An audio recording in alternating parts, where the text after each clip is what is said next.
Shri Goranga, all glories to Srila Prabhupada.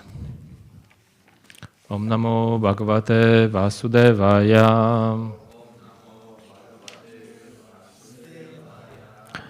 Om Namo Bhagavate Vasudevaya. Om Namo Bhagavate Vasudevaya.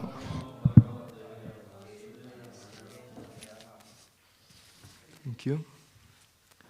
Hare Krishna. We're reading from Srimad Bhagavatam, 12th chapter, Birth of Emperor Parikshit, text 22.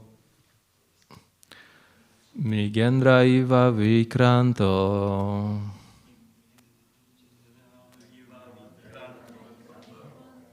Okay. Nishevyo himavaniva. Titikshur Vasudev Vasao Shahishnu Pitarau Iva Mrigendra Iva Vikranto Nishevyo Haimavaniva Titikshur Vasudev Vasao Sahishnu Pitarau Iva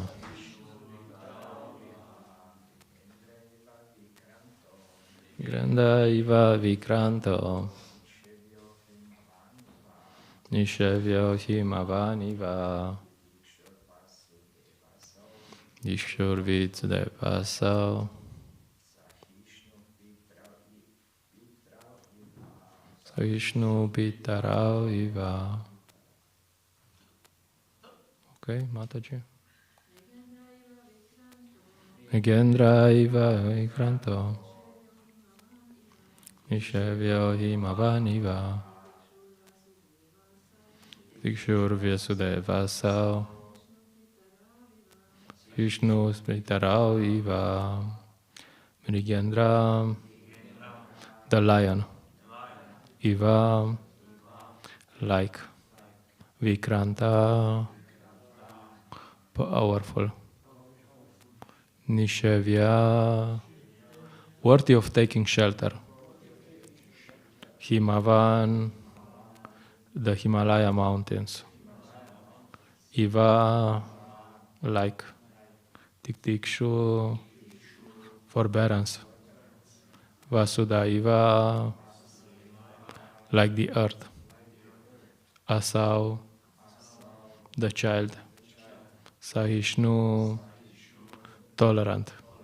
Pitarau, parents. Iva, like. Translation and purport by His Divine Grace A.C. Bhaktivedanta Swami Srila Prabhupada Ki. This child will be as strong as a lion and as worthy as a shelter as the Himalaya mountains. He will be forbearing like the earth and as tolerant as his parents. Purport. One is compared to the lion when one is very strong in chasing an enemy. One should be a lamb at home and a lion in the chase. The lion never fails in the chase of an animal. Similarly, the head of the state should never fail in chasing an enemy. The Himalaya mountains are famous for all richness. There are innumerable caves to live in, numberless trees of good fruits to eat, good springs to drink water from, and profuse drugs and minerals to cure diseases. Any man who is not materially prosperous can take shelter of these great mountains, and he will be provided with everything required. But both the materialist and the spiritualist can take advantage of the great shelter of the Himalayas. On the surface of the earth, there are so many disturbances caused by the inhabitants. In the modern age, the people have begun to detonate atomic weapons on the surface of the earth, and still the earth is forbearing to the inhabitants like a mother who excuses a little child. Parents are always tolerant to children for all sorts of mischievous acts. An ideal king may be possessed of all these good qualities, and the child Parikshit is foretold to have all these qualities in perfection. Namo Vishnupadaya Krishna Prashtaya Bhutale Shimate Praladananda Swamiti Namine. Namo Vishnupadaya Krishna Prashtaya Bhutale Shimate Bhakti Vedanta Swamiti Namine. Namaste Sarasvate Deve Gauravani Pracharine Nirvishesha Shunyavadi Pashatya Deshatarine. Jai Shri Krishna Chaitanya Prabhu Nityananda Shri Advaita Gadadara Shiva Sadi Gaura Bhakta Vrinda. Hare Krishna Krishna Krishna Hare Hare Hare Rama Rama Rama Hare Hare. Hare Krishna, welcome. So we're talking about one idea is about a strong king and giving shelter. And of course, we think sometimes we have this idea when we come to Krishna consciousness, something like it's all love. So what does shelter really mean? So protection means physical, mental, and spiritual. The real protection is to have an environment in which you can practice spiritual life. And the others, they're actually secondary. So of course, they do have an influence. Most of us, if they would not have prasadam and somewhere to sleep, they would be a bit agitated and they would not think of Krishna. So they have to be there. But we have to understand properly what is a real administrator, what is a real king or leader or something like this. For example, you can from a material perspective, Duryodhana is a very good administrator. He's very good. Everyone has something to eat. Everyone is like peaceful country, bam bam, everything. There's just one thing missing. Yeah, and Krishna didn't like him. He said, "Yeah, okay," but and from a material perspective, you can say, "Yeah, Arjuna is like, yeah, everyone has food. What's the problem? Where's the problem?"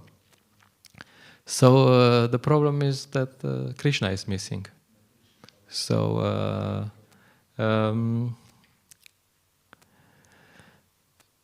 protection and taking shelter go together.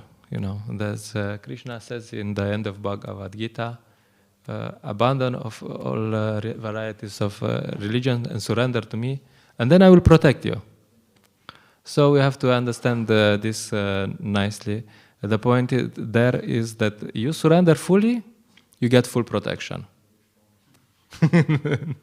So there's a clause, Sometimes we as devotees, we take only the benefits without the responsibilities. You think, okay, I surrender. Krishna should protect me. But did you surrender to Krishna? Something. I gave something to Krishna also. So, and of course, we have to understand, you surrender a bit, you get a bit of protection. You act whimsically, you're not protected. Yeah. I mean, maybe you are, but you're on your own.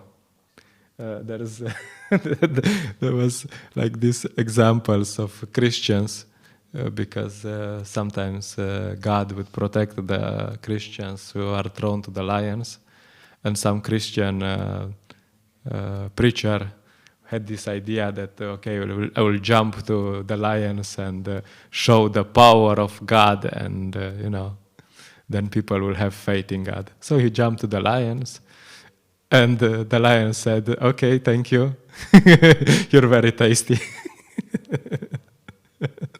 And the point is, and then people think, yeah, why did God not protect him?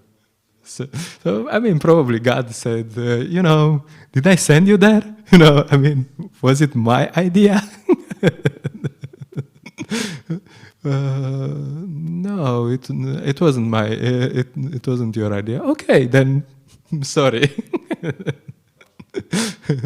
So the point is that if you act whimsically, then we should pay.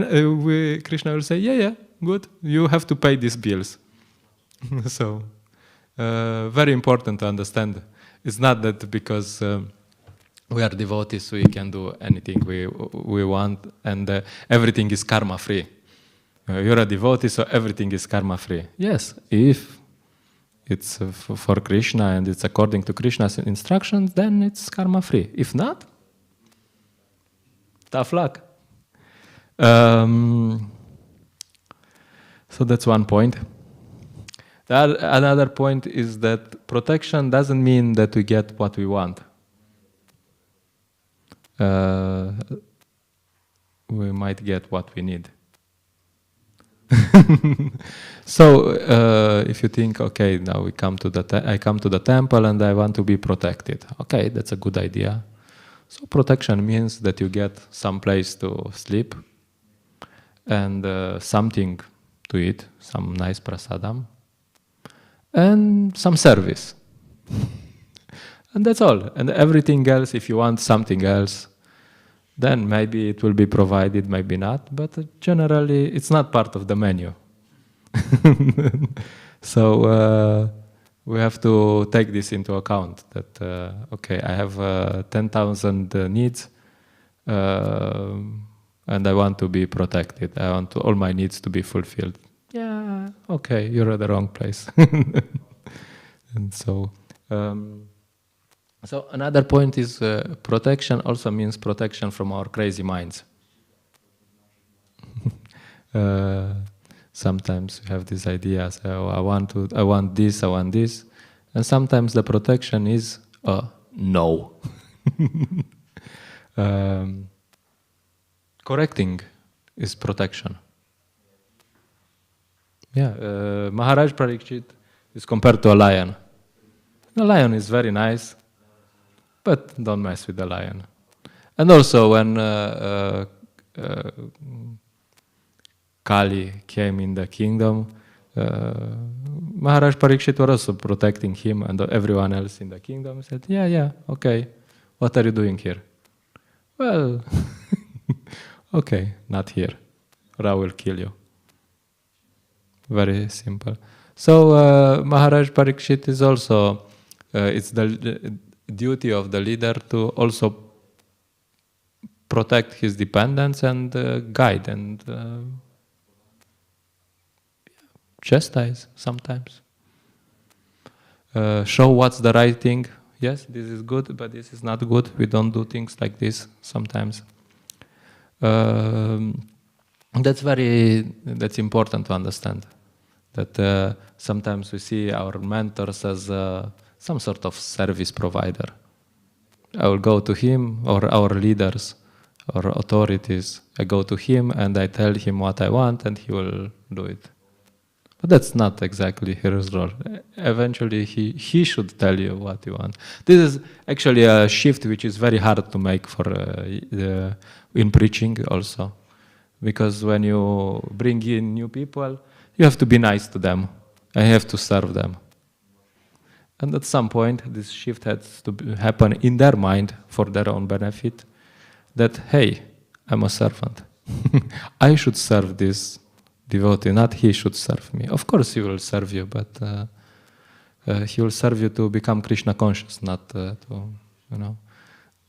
I remember when every new devotee does the same thing. He goes to his new mentor and he tells him so many things, and this guy has to sit there and listen. Yeah, amazing. And I was reading these things. Yeah, amazing. Until eventually he can say something. Yeah, by the way, it's not like that. So anyway, this shift in consciousness has to happen at some point. It is really hard sometimes.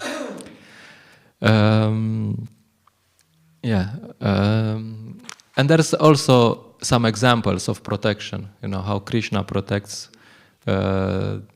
devotees, and it's not in the standard way. You would think, really? So for example, Chitraketu. Chitraketu was very advanced. He was happily in Krishna consciousness, going around the universe. And Krishna thought, okay, let's protect his Krishna consciousness. So what did he do? He arranged a very interesting episode that he gets cursed by Parvati. Actually, there's different angles. Sometimes it's funny that Srila Prabhupada takes the same story and puts different angles. We just have a group and we read through Bhagavad Gita. And in one verse, Srila Prabhupada says about Arjuna that because he's such a nice, magnanimous devotee, he's thinking that maybe we shouldn't fight and so on. And the next verse, Prabhupada comments from a different angle.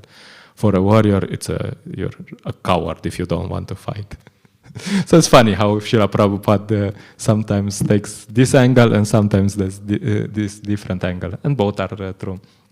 So in the case of Chitraketu, it's Srila Prabhupada takes both angles. He says one angle, he says you shouldn't criticize your superiors because he's making a joke with Lord Shiva. And in another part, he says, yeah, actually Chitraketu and Lord Shiva, they were friends. So, it's normal that friends make jokes, So he said something that Lord Shiva didn't take seriously. He was like, yeah, whatever. But Parvati took it a bit seriously and cursed him. So the protection for Chitraketu was that he was cursed to become a demon. Like, what? Is that Krishna's protection? No. So he became a demon, and he attacked the heavenly planets, and he was killed by Indra and went back to the spiritual world. Saha! Amazing, Jai! Not what you would expect, Okay, you come to Krishna consciousness and you have a smooth ride. No. Also, it was mentioned in the text before about Arjuna and how he got cursed by Urvashi. So you might think, well, how this is he got protected? We were talking about yesterday. So it's a interesting incident. So Arjuna goes to the heavenly planets and. His father, actually, Indra, is there, and he looks at Urvashi, and he remembers because Arjuna was heard the story of Pururava and how he got mad over Urvashi. And you probably know the story. Pururava was met Urvashi once, and then she left, and then his whole life he was like so mad practically, just thinking Urvashi, and his whole life was destroyed. And Arjuna was looking at Urvashi and thinking, oh my God, she's the one who drove Pururava mad, Okay, interesting. So Urvashi saw, he's looking at me. Okay, let's enjoy. So Indra also said, okay, let's send her to enjoy. So Urvashi came there and she said, okay, I came here to enjoy. And Arjuna said, Pururava is my ancestor, so you're my mother. And practically you're sometimes enjoying with Indra, and he's my father, so you're also my mother, so I cannot enjoy with my mother, That's... And of course she said, but here, heavenly planets, different rules. Yeah, but still, So he got cursed, So say, wow, this is... And some you might say, someone would say to Arjuna, this is good, it's very beneficial. So he got cursed to be impotent. Being impotent, this is something Krishna brings in Bhagavad Gita up. It's very heavy statements. I think in second chapter at the beginning, or end of first chapter, probably in second. It says, "What's this degrading impotence?" So for someone who was impotent for 1 year, it's like it's like a very heavy statement. So anyway, he's cursed, and eventually, when they were in exile and they had this 1 year that they had to be incognito, and if they would be discovered, then they would reset. They would have to go again 14 years in exile. So during this year, Arjuna was being impotent. So due to this thing, he could be the dance teacher of Uttara, actually. So he learned how to dance, and he was important. So he said, okay, he's safe. We can. Otherwise, you wouldn't have. So that was. It's an interesting connection, that you have this curse which like, this is a bad thing happening, but actually it's something good. Yeah, okay, now and then he could be undercover and so on. One side note which we were discussing with Bhaktayan yesterday. So most people say Karna was a better fighter than Arjuna, but that's not actually the case. And there's at least two cases in Mahabharata when Arjuna is shown that he's stronger. One is exactly in this exile. It was the last day of this undercover part, and the Kauravas were attacking this kingdom of Virata. I think Virata, and I think Virata was not there, and there was just his son, the prince. And the prince, so they were the Kauravas like Duryodhan, Bhishma, Karna, they were all there, So they came to attack the kingdom of Virata. And Arjuna said, the prince was like, he was not so much for Kshatriya. he was like there, but he was like, oh my God, fight, blood, no. So Arjuna said, "Don't worry, it's no problem. I can drive you. You shoot." And then you're like this warrior was this prince was like, oh, he was not not really a kshatriya. So Arjuna said, "Okay, no problem. You drive. I will shoot. Just drive me," because they were hiding. He was hiding his weapons under some tree somewhere. He said, "Just drive me there, I will take my weapons and I will fight them, no problem." So Arjuna alone with this charioteer, this princess charioteer, was driving off all the Kauravas, including Karna. So that's one episode. Second episode is when the Gandharvas captured Duryodhan and Karna and so on. So the news came to the Pandavas, and the Pandavas, Bhima was like happy. He was in ecstasy. Like, yeah! Finally, these rascals, these stupid rascals, and so on. So they were like, yeah, but they are our cousins, and we should protect them. No! And eventually they managed to convince Bhima. They said, what would be more humiliated for Duryodhan than you saving him? No, it would be very humiliating. So Bhima said, well, if I think of that, that's not such a bad idea. Okay, let's do it.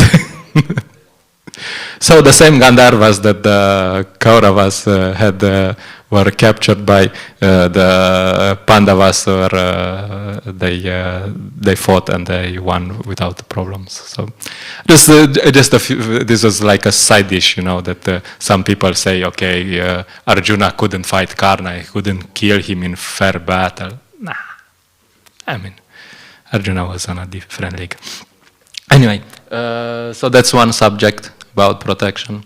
And second topic which is mentioned in this verse is about Himalayas providing everything. Of course, everything we needed, not everything desired.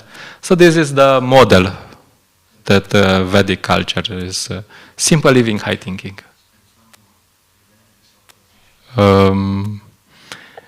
You live very simply. Brahmachari means very simple. Means zero needs. Not zero, but close to zero, What do you need? Nothing. I just need some service. Of course, no, we're not. So we need to train this simplicity. That sometimes we're in this society, we're very complicated. I need this, I need this, I need this. No, I need some kitri and some place to sleep and some service, and that's it. Jai. And that's one perspective. For ourselves, we try to be as simple as possible. And the other perspective is for preaching, we use everything needed. We can be very complicated for preaching. We can do very fancy things. But the point is it's very risky because we tend to mix. So yeah, as I remember, there was someone who said, "I think Krishna today would like some lassi." What did it mean? I mean, I would like some lassi. So the point is, we have to be very clear what's for Krishna and what's for us. Very, like maybe we're not so simple yet. So is the sumptuous prasadam for preaching or for the devotees? For the simple devotees. Okay, I'm very simple, but sometimes I even heard, anyway, I will not give an example. If there's no pizza, then I will not do any service. So like, really? I mean, wait a minute, maybe your mindset is not the proper one, So we should be aware of this. Also technology. Is it for preaching or for the devotees? Is it used for surfing on Facebook, which is very entangling, by the way? Or is it for the devotees? Yeah, for preaching we use some technology. Yes, of course.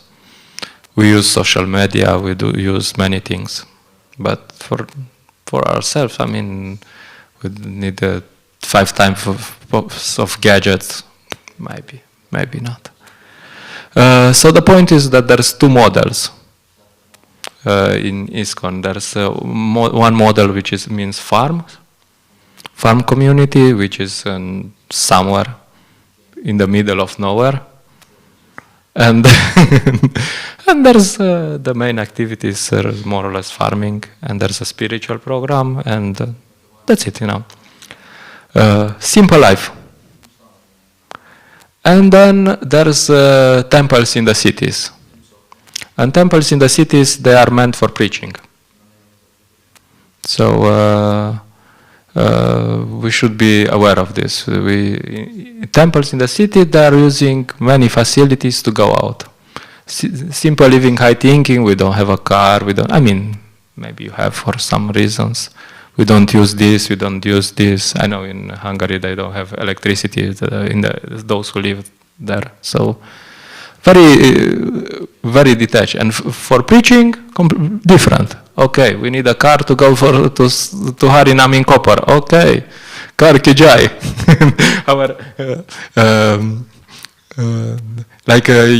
You can think we have this, our Padayatra, which is not exactly the typical Padayatra.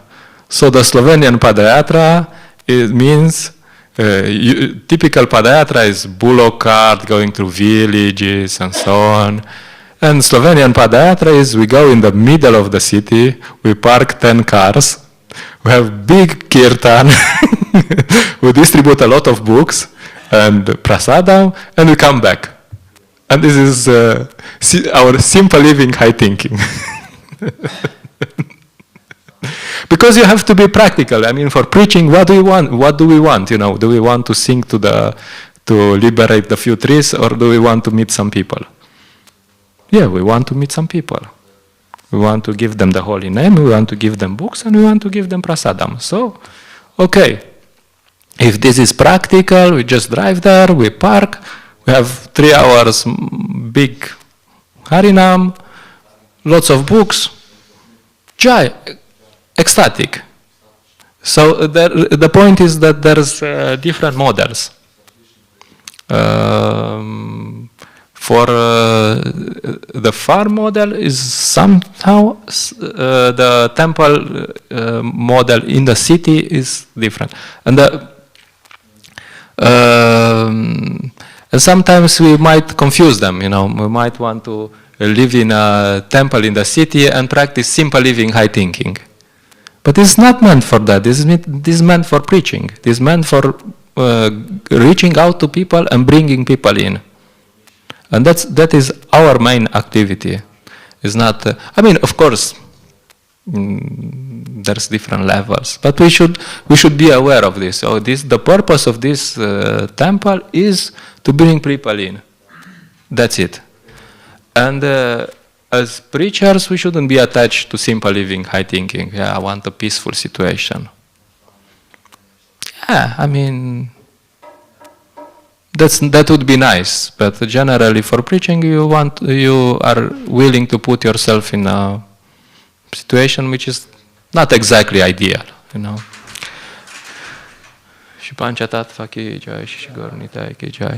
So, for example, Srila Prabhupada, he was in Vrindavan. Simple living, high thinking. The best thing you can do from some perspective. You are in Vrindavan, you're just chanting Hare Krišna, you're talking with the local devotees. Very nice, very peaceful. So, what does he do? He came to the West. I mean, that's a sacrifice for someone living in Vrindavan, you know. There was nobody would even think that at least at that point they wouldn't even think of coming to the West. I think, yeah, you know, we just sit here in Vrindavan, we die in Vrindavan, we think of Krishna and go back to the spiritual world. Nice. Well, Srila Prabhupada didn't have this mentality. He said, okay, we will risk everything to go to the West. Why? For preaching.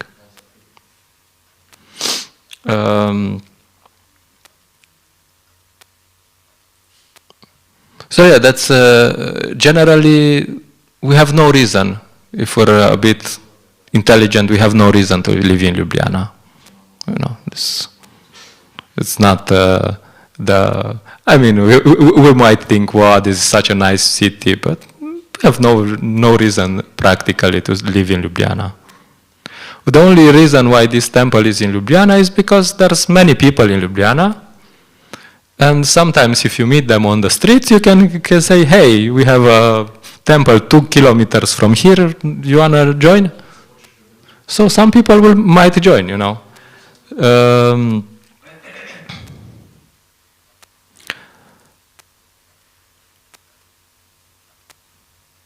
So the point is that we should clearly understand that this is the main purpose of a temple, to bring people in. Of course, you have to train them, and actually every service is connected with that idea. Deity worship. We want people to come in and see Lord Chaitanya and his associates. Renovation. Why do we want renovation? We want to have a nice temple so we can enjoy life. No, we want to have some facilities that the devotees can sleep properly, that they can invite people in a civilized environment to be trained in Krishna consciousness. So it's for preaching. Prasadam. Why do we want prasadam? Of course we want good prasadam. So we can preach. Usually people, when they come, they don't remember anything from the class at the Sunday feast, but they remember the prasadam. Or sometimes I meet people, you know, they really don't like the Hare Krishnas. They really don't want the book. They say, but these cookies, you know, do you have cookies? I really don't care about your philosophy, but we have these cookies. Like, no, not today. Oh, okay. So everything is connected with preaching. That's the whole point.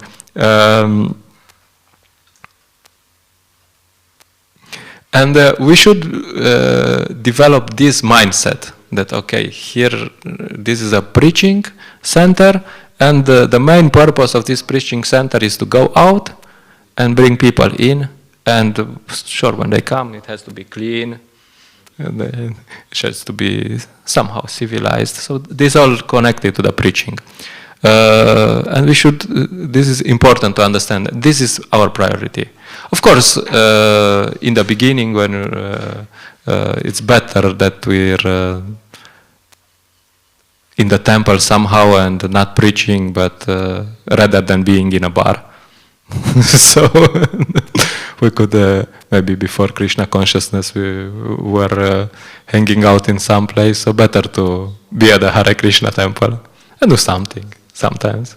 But the next level is that we can do some preaching.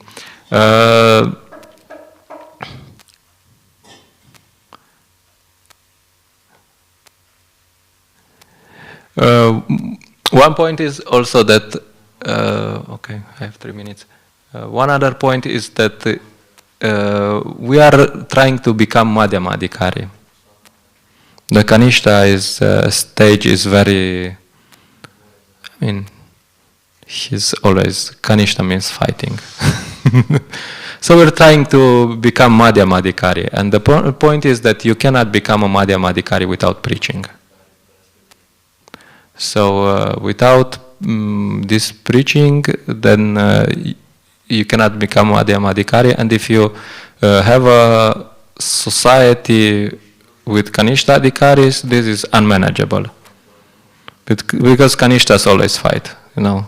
So then you have a problem resolution committee and a problem resolution committee and this other problem resolution committee and this other committee and this other committee just to solve the problems that devotees will cause. No, it's reality. So the point is that it's very important to have preaching activities, and that's why having Harinam Sankirtan is very important, because otherwise there's tendency to go down, you know. And then when in lower consciousness there will be so many problems. When you're mental, there's problems. So I can see in my experience, you know, after the marathon, maybe 1 week or something, I didn't go out. My consciousness was like going down, and I was starting to contemplate different material things. Yeah, you know, that would be maybe also a good idea. And then I started going out again, and then it's cold, it's still very austere. And then I saw, oh, no more problems. Problems are gone, you know, there's no more, these desires that I was thinking, contemplating, finished, you know, just like, just don't have time anymore. So the point is, we should have preaching, we should have Harinam Sankirtan, otherwise where tendency is to slowly go down. So, and just one note, usually in marathons, sometimes you have problems. The devotees are getting a bit mental, and they are a bit like. And it's usually, the funny thing is not the devotees who go out usually. The devotees who go out and they stay like in the cold and so on, they come back and they're either too tired to cause any problems, or they are in ecstasy. It's like, yeah, joy, Sankirtan ki joy, Prabhupada ki joy. Usually it's from the devotees who are not out. They're like, yeah, but you know, when he came back, he said Sankirtan ki joy, and he didn't offer obeisances to me. Really? Okay. No, it's just an example. I'm overdoing it. But the point is that without preaching, there's always this tendency to be like, anyway, I'll just stop here. There's many more to say, but next time.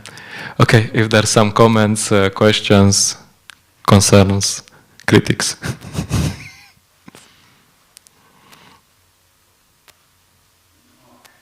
Okay. Hare Krišna. Hare Krišna. I just like to say from my point of view that big numbers doesn't mean always that a lot of devotees. As you said, that we need to go to the cities and distribute a lot of books and this kind of thing. It's okay, but it doesn't mean that somebody will come. Marathon, it was like more than 10,000 books, and you see somebody new. Good. Okay. For example, I joined like this. They were with the buffalo in the village, and probably I was in their only one who passed. The only one who passed. And Yeah. I just wanted to say that it's Yeah, of course. it's small, but it's also very important. That's Yeah. my view. Yeah. So sometimes devotees have this idea that okay, we distribute so many books. Where are the results?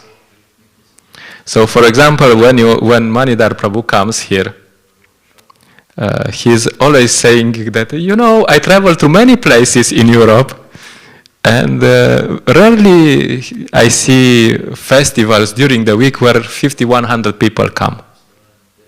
You look at every Sunday feast. Every Sunday feast, there's there's maybe 100 people, maybe a bit less, but close to that. So that's also part of it. I'll explain a bit the system, because the point is that Harinam Sankirtan is actually building Sukriti. And you need to have a lot of Sukriti to mostly Agyata Sukriti, but and you need to have a lot of Sukriti to come into the association of the devotee and hear from them. So that's why Harinam Sankirtan, if you expect that you go out and distribute books and someone will come in immediately, then this means he's either had a lot of Sukriti. There's this saying in the Karmi world that the apple grows in a very, very long time and falls suddenly. And that's our misconception, that we think, oh, I put some little water yesterday, and because of my water from yesterday, the apple is now ripe. Yeah, there's this water, but there's lots of water before that you put. I agree. So that's the way Sankirtan works, and by going out consistently, there's a lot of Sukriti out there. That's why you have a lot of Harinam Sankirtan tours. You have a lot of, and then you go see at the Sunday feast, people are showing up. I have no idea who are these people and where they show up from, but they show up. Yes, I completely agree. So, I don't want you to stop. No.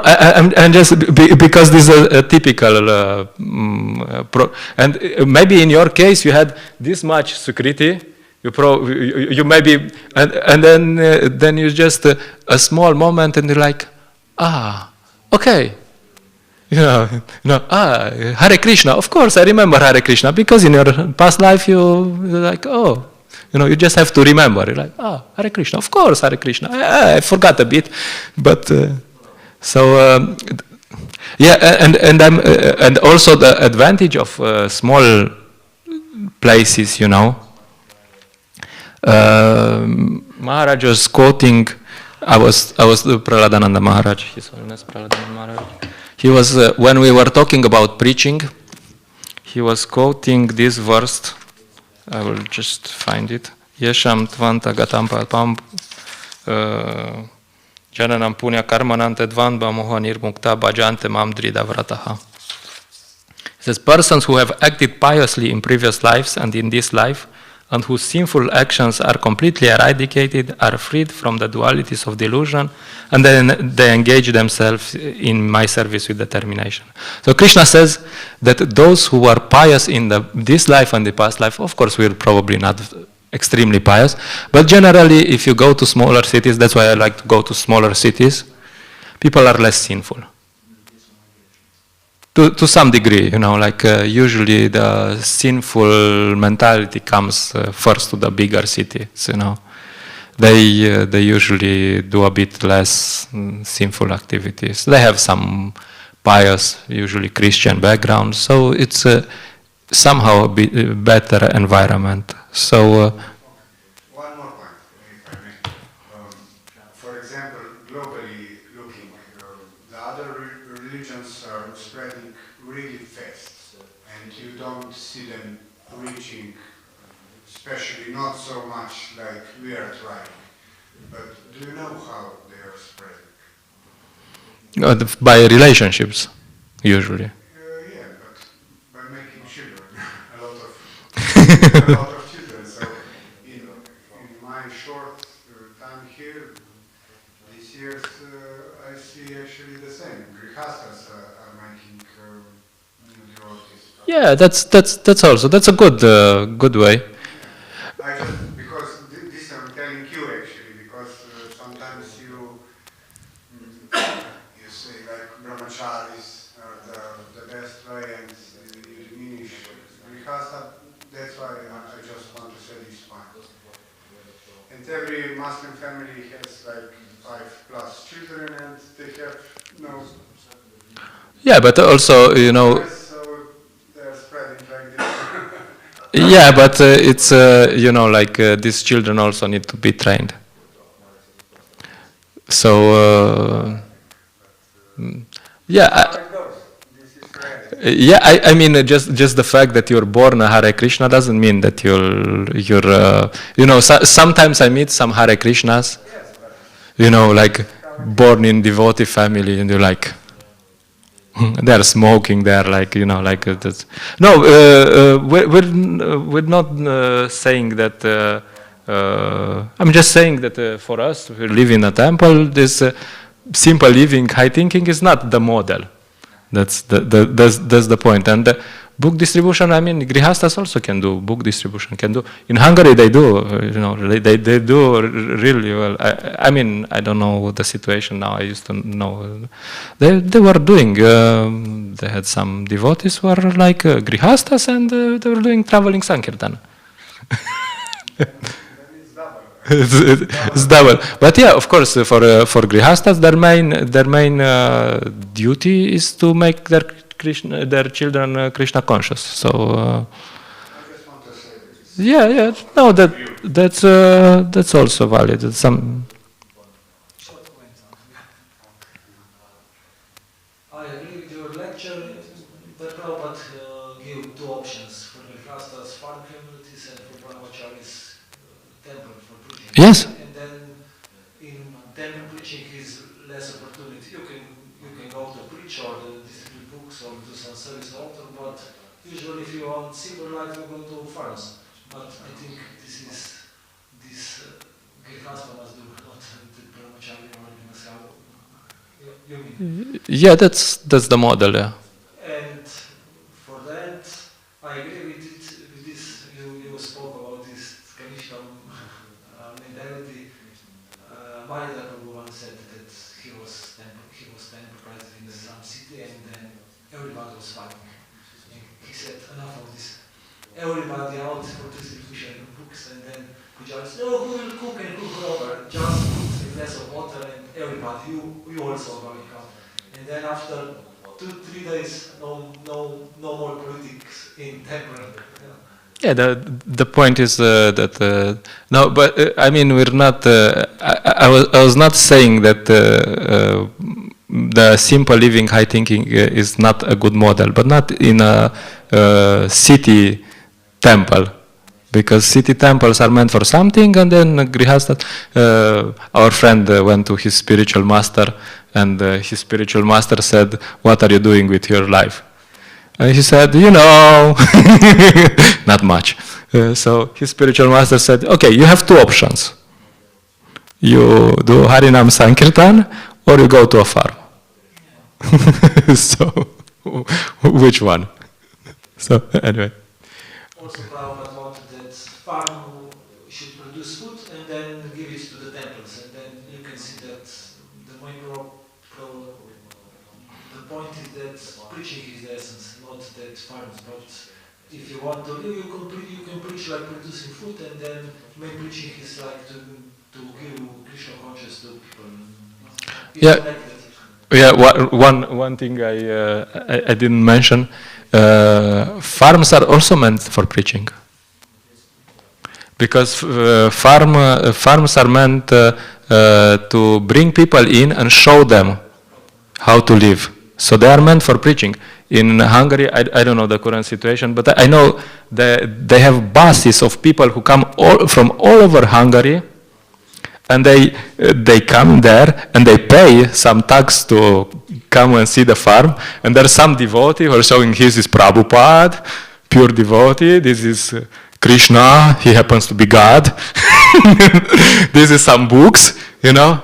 So our model of farms is also there's some preaching there, you know. This is where we grow our vegetables. This is where we do this. You show people around. You give them some Krishna consciousness, and then you send them home. So it's not just there's a preaching activity there in good farms, you know. Otherwise, you know. So anyway, good. Let's stop here. Grantaraj Srimad Bhagavatam ki jai, Srila Prabhupada ki jai.